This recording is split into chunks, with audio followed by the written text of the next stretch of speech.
So nobody really knows what's going on in Syria. I mean, people in the United States who are close readers of the newspapers in America, or they watch the news in America, because they don't tell you what's really going on in Syria, and they never have, and they never will. Okay, so they keep saying, the United States, we're trying to overthrow Assad. Do you know who we're working with to overthrow Assad? ISIS and Al-Qaeda. But they say, oh, no, we're working with moderate Sunni rebels. The moderates, not the ISIS, we're working with the moderates. Well, here is our good friend Ben Swan to tell us who are the moderates. So this is from International Business Times. In 2015, they said the moderate movement in Syria could be considered officially dead as of last week, when the last U.S.-backed rebel faction called Harakat Hezm disbanded.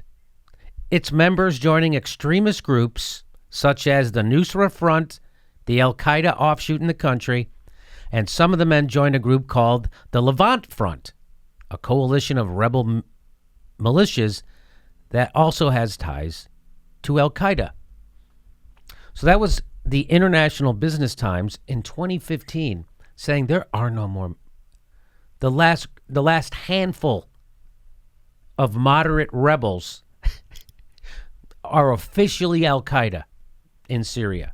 So all the people we've been training and funding, and the Pentagon's been training some people, the CIA's been training other terrorists, not rebels, terrorists.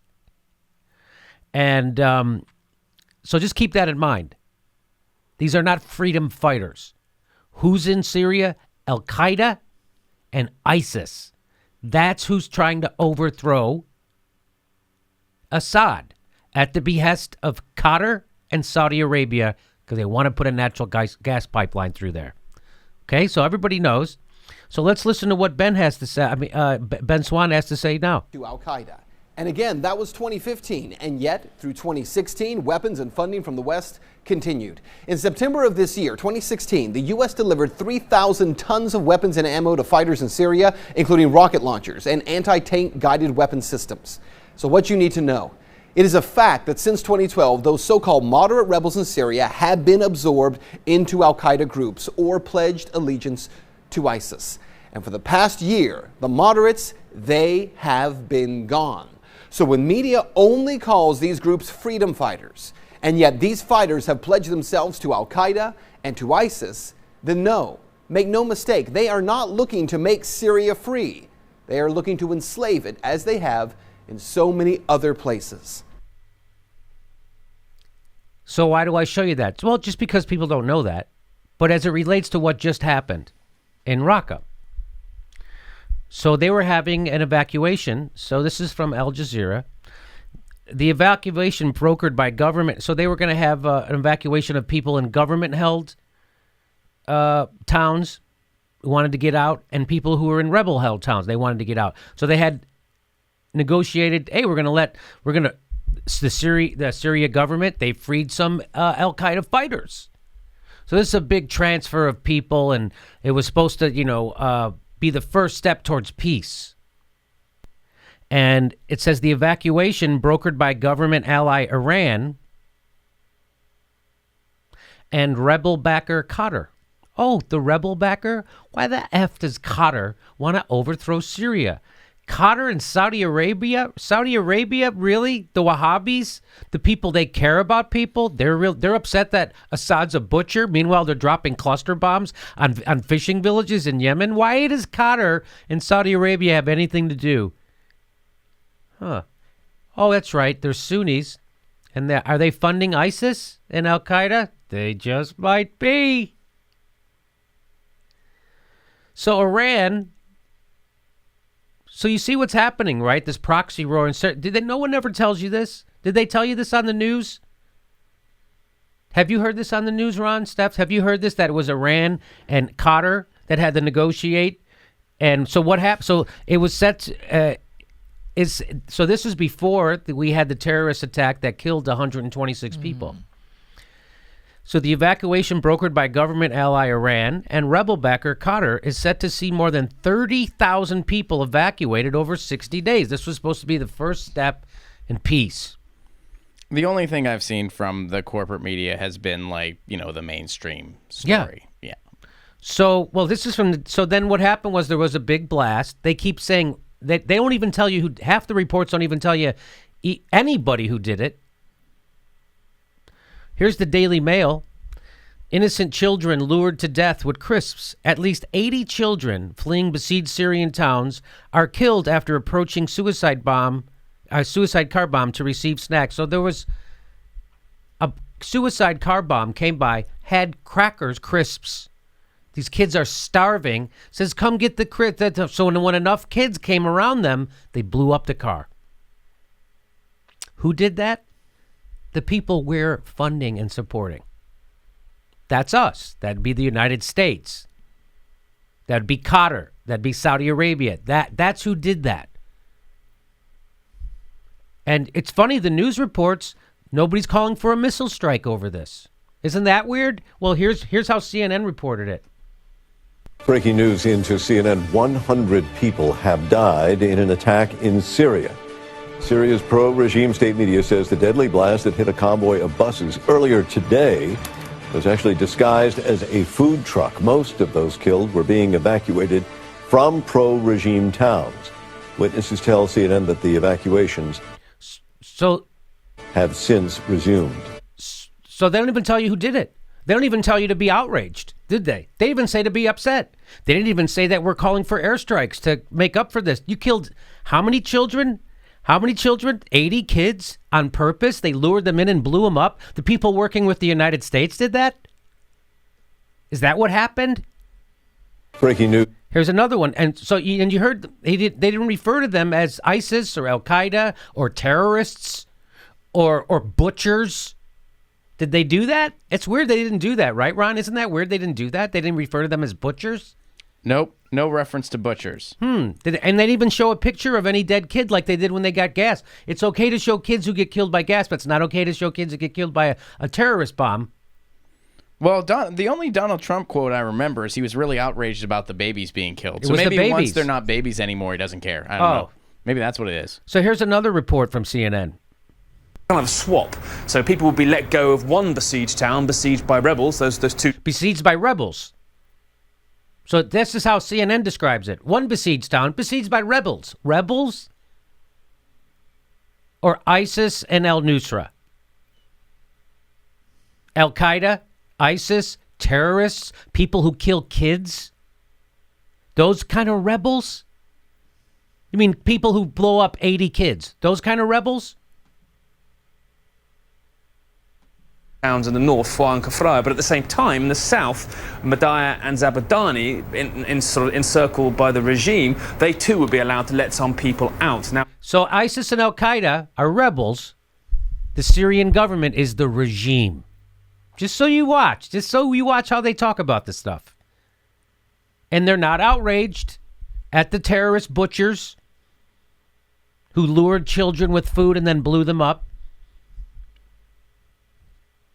we're talking really in Foa and Kafraya about 8,000 people in total. 3,000 supposed to be on the move today. So that's an awful lot of people moving around. And of course, there'd been ceasefires agreed to allow safe passage. What seems to have happened is as some of these buses were leaving, and it's not quite clear exactly who was in control or beginning to... So I'll just remind you that the last time this happened, we showed it on this show, that as the buses were leaving, ISIS were bombing the buses. They were blowing up the buses. As civilians were trying to leave, we showed you this on this show before. Ben Swan reported it. And we re-reported his reporting. He had the video. So that's exactly what happened last time. Here we are exactly. They're losing. They're losing. The Syrian government is winning the war. They're just about ready to win the war. And what does ISIS and Al-Qaeda, the terrorist butchers, do? They gas their own people. Now they're blowing up children. But that doesn't fit the government and military-industrial complex narrative in Syria. It would if it's anywhere else. They'll go, oh, look at these butchers. They cut people's heads off with kitchen knives. We have to go have a war. except when they're doing it at our behest. And then it's like, well, the rebel-held town. Well, listen to how it refers to the killing of 80 children on purpose, blowing them up with a terrorist bomb. Let's listen to how it refers to it. You ready? Come in control of the area where the blast hit, but as they moved, that is when the car bomb appears to have struck this convoy. But we have since heard that the evacuation process is continuing despite this, you would say, hiccup, but disastrous. Hiccup. Despite this hiccup. He said that, right? I didn't make that up. He did describe it as a hiccup. So when we thought it was Assad gassing kids, which was not even 126 of them, how many I don't even know the number, but it wasn't that many people. Could you look it up how many people they thought were gassed? So when someone who's working with us kills 80 kids on purpose, blows up civilians on a bus trying to leave a war zone that it was agreed to, it's a hiccup. By rebel hiccup. It's not a butchering of little babies. So they say that gas attack killed 80 people and we're going to war over it. People are ready to start World War III because they have pictures of the babies.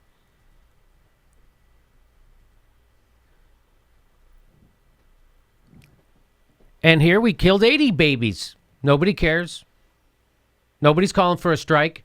Nobody's calling Tulsi Gabbard a liar. You know, it's interesting, Jimmy. I'm reading this headline that says, Nikki Haley, after Syrian gas attack, how many children have to die before Russia cares? How many children have to die before anybody? How about before you care, Nikki Haley? Because those are the people who we were training and arming and funding. They're trying to overthrow Assad. They're on our side. Well, it's interesting too, like just as an observation from watching the reporting, it's interesting that in situations like this, a CNN or a corporate outlet, they'll kind of report it very episodically, the way they're actually kind of supposed to, where it's like, we're waiting for this to unfold, we're waiting to see. But when a potential airstrike is involved, well, that's when we shoot first and ask questions later, whether it be in Syria, whether it be in Iraq. That's when, well, we know what we need to know now, even though there's been no investigation, even though there's been no conclusions. And, well, why don't you report it like this all the time? Why aren't you waiting for things to unfold all the time? Because during a catastrophe, that's usually how events slowly reveal themselves, right? Because you're dealing with a catastrophe. So that's how CNN reports it. They call them rebels. Hiccup. Here's a little bit from Al Jazeera.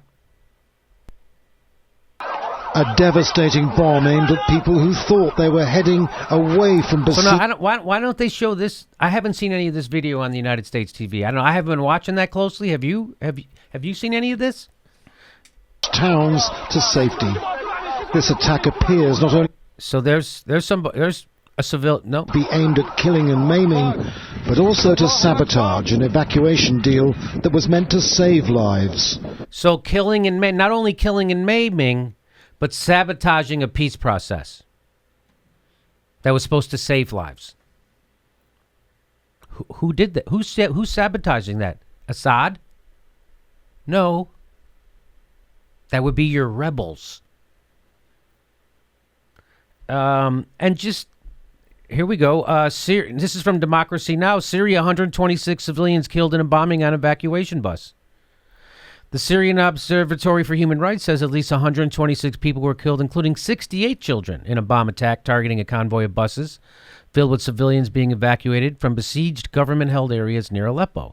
No group has claimed responsibility for the attack so far. The attack occurred during a planned evacuation in which thousands of civilians trapped in both rebel-held and government-held areas were supposed to be guaranteed safe passage out of besieged towns, just like the last time they were supposed to be guaranteed safe passage and ISIS bombed them. Well, also, how curious that nobody is claiming responsibility for this violence. Right. Why not? You did it. Why aren't you claiming responsibility? This is from Mediaite. Syrian rebels kill 100 evacuees with car bombs disguised as humanitarian relief. A volunteer rescue agency said that about 100 pro-regime refugees, pro-regime, so Syrians, Syrians were killed by car bomb while attempting to evacuate Syria's war torn cities. These evacuees were largely from Shia cities. This is not a Shia-Sunni fight in Syria. This is sure Sunnis trying to overthrow Assad, but most of the Sunnis in Syria consider themselves pro-Syrian and pro-Assad. The White Helmets report that a blast took place. All right, we know the story. The government has retaken several key rebel strongholds, including eastern Aleppo, since Russia's military intervention in September 2015. The government has retaken several key rebel strongholds. So that's what you need to know. The government is on the march. They're taking over. They're getting back the cities where the terrorists took over with our help. And so they're desperate. And so that's why they do false flag attacks. That's why they blow up children. That's why they do stuff like this. They've done it all along, by the way. This isn't new. So again, now this is the YouTube that and right now they've pulled the rug out from underneath shows like this who are telling the truth about stuff like that. You know, on CNN, the advertisers line up to buy ads for that show, for that CNN, calling those guys rebels. And the killing of 80 children and 126 people as a hiccup. But if we could use it for war propaganda, then but like if we go, oh no, these were babies and it was gas, well then we should start World War III over it. So whichever way we want to see it. If we want to go to war, we say it's horrible. If we don't want to go to war, we say, well, maybe it was rebels. We got to investigate. Who knows? So there you go. And it couldn't be more obvious to me that the way the news is reporting it in the West, especially the United States, referring to terrorists as freedom fighters or rebels or moderates. Moderates, that's my favorite one. They're moderate crazy people. Mm-hmm. I just love how the set of standards changes when an agenda is involved. Yes. Because that's the opposite of journalism. Please expound. Well, it should always be the same. You shouldn't have a dog in the fight. You should just be trying to find out the truth about something. Right. But we pick and choose when we shoot first and ask later. Okay, that's definitely right. Yes, CNN is definitely, MSNBC, New York Times, Washington Post. They're definitely picking and choosing when it's okay to shoot first and investigate later. They were on board with the Iraq. Remember, all the mainstream media was on board with going into Iraq, shooting preemptive war. We had to preempt. Did Saddam Hussein invade you guys? No. Did he send a missile your way? No. But we think he might be able to at some point, maybe a long time away. So what are you gonna do? We're gonna invade him and kill about 1 million people because we're the good guys. Again, I laugh because I laugh at people who believe this stuff. That's what makes me... Grown-up people believe this stuff. Grown-up people believe what CNN has to say about Syria. Grown-up people believe what Howard Dean and MSNBC says about Syria. Grown-up fucking people believe the government and the CIA. The CIA, which is an out-of-control criminal organization whose entire reason for being is to overthrow democratically elected governments and install right-wing strongmen that will be friendly to our corporations. People believe them. Ugh.